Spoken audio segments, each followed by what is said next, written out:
So over the last 3 days where we gathered here in Bellagio, I think we've gone very, very far. So we started with a concept note, just outlining some of the issues we're seeing in the world in terms of democratic deficits, both on a local level but also on a global level.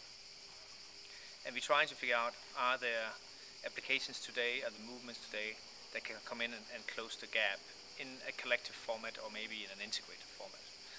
And where we ended up was in a very, very interesting situation where we said we need to both start a global dialogue about those issues and get all the people that cares and all the institutions that are working on this into this dialogue, finding out how we create a global consciousness, how we start connecting people, creating dialogues, particularly among the other half, which means the 3 to 4 billion people that today has no democratic voice, or at least are extremely marginalized, how we get them involved in both local and national and global decision-making processes.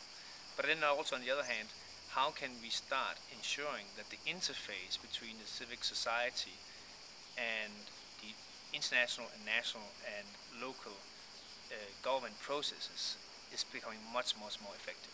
And we've seen, for instance, with COP16, it didn't really work. So what we ended up with here today is both a template for how we can create a number of applications together that can mobilize and empower poor people so they get voice, as well as a block on how we start that whole dialogue of getting everybody involved.